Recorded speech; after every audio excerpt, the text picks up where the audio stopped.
رانا ثناءاللہ نے یہ عجیب منطق دی ہے کہ منصور علی شاہ تنازعات سے پور ہیں ان پر، اور ان کو اس لیے ان کو چیف جسٹس نہیں بنایا گیا. یحییٰ آفریدی غیر متنازع ہیں، اس وجہ سے وہ تنازعات سے بچنے کے لیے آئینی بینچ کا سربراہ نہ بنے. اب آپ خود اندازہ کریں کہ حکومت یحییٰ آفریدی کو انہوں نے چیف جسٹس تو بنا دیا لیکن آئینی بینچ کا سربراہ نہیں بنانا چاہتی. پہلا تو پلان حکومت کا یہ تھا کہ جسٹس امین الدین خان آئینی بینچ کا سربراہ بنے، اگر وہ نہیں بنتے تو یحییٰ آفریدی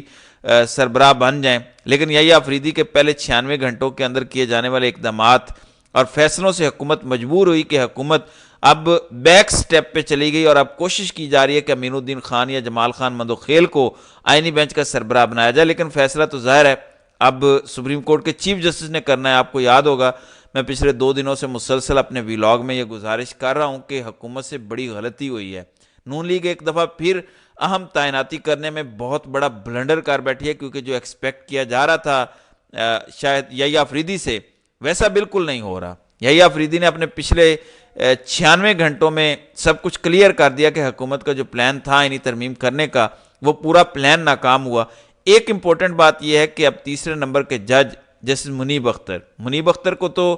کسی بھی صورت حکومت آئینی بینچ کا سربراہ نہیں بنائے گی، کیونکہ منیب اختر سے تو سب سے زیادہ یہ پورا نظام خوف زدہ ہے. اسی وجہ سے امین الدین خان کا نام فلوٹ کر رہا ہے. البتہ پچھلے 48 گھنٹوں میں جو شہر اقتدار کے باخبر صحافی ہیں انہوں نے اس خبر کی تصدیق کی ہے کہ منصور علی شاہ اور یحییٰ آفریدی کا جو پچھلے 24 گھنٹوں میں رابطہ ہوا اس میں منصور علی شاہ کو بتایا گیا کہ آپ کو آئینی بینچ کا سربراہ مقرر کیا جا رہا ہے، تو آپ اس حوالے سے اویلیبلٹی شو کریں،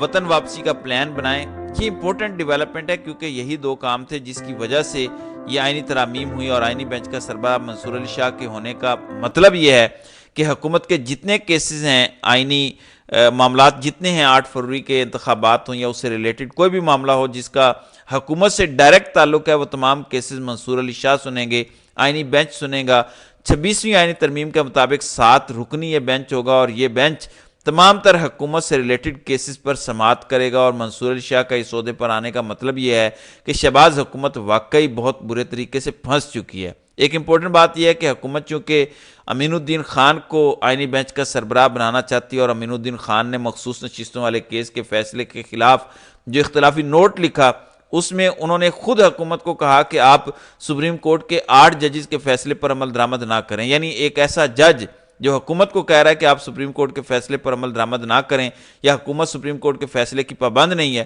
ایک ایسے جج کو آپ آئینی بینچ کا سربراہ کیسے بنا سکتے ہیں؟ وہ لیگلی، ٹیکنیکلی، ایتھیکلی آئینی بینچ کا سربراہ بن ہی نہیں سکتا. تو پچھلے چند گھنٹوں میں یہ بات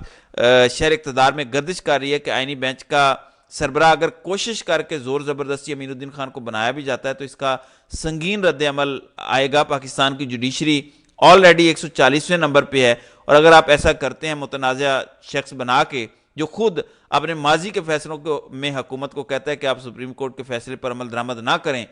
آپ میرے ادارے کے فیصلے پر عمل درآمد نہ کریں، تو وہ آئینی بینچ کا سربراہ ہوتے ہوئے اپنے فیصلوں پر عمل درآمد کیسے کروائے گا؟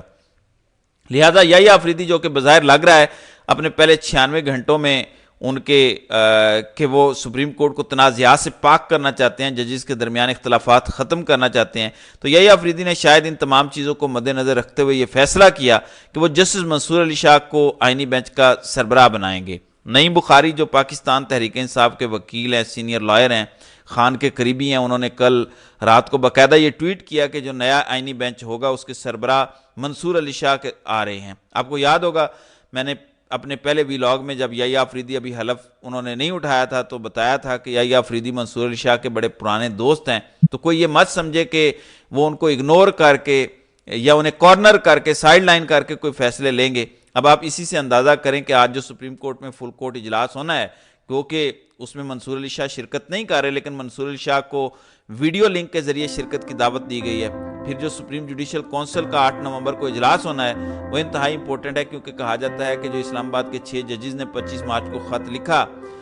اس کے بعد ان ججز کے خلاف درخواستیں، شکایتیں سپریم جوڈیشل کونسل میں دائر کی گئیں، ان کا معاملہ بھی سپریم جوڈیشل کونسل میں ٹیک اپ ہو سکتا ہے. تو اگر وہ ٹیک اپ ہوگا اسلام آباد ہائی کورٹ کے ججز کے خلاف شکایتوں کا معاملہ، اس کا مطلب وہ جو پورا ایک پلندہ سپریم کورٹ کو اسلام آباد ہائی کورٹ کے 6 ججز نے خط کی صورت میں دیا وہ دوبارہ منظر عام پر آئے گا کہ کس طرح سے ججز کو دباؤ میں لایا جاتا رہا، کس طرح سے اپنی مرضی کے فیصلے کروائے جاتے رہے، جو کچھ اسلام آباد ہائی کورٹ کے 6 ججز نے اپنے خط میں لکھا۔ پھر یحییٰ آفریدی کو اس پر بھی کوئی ایکشن لینا پڑے گا، تو وہ پورا پلان جو یحییٰ آفریدی کو سپریم کورٹ کا چیف جسٹس نامزد کر کے بنانے کا تھا شہباز حکومت کا، وہ پورا پلان ابھی تک ناکام ہو رہا ہے۔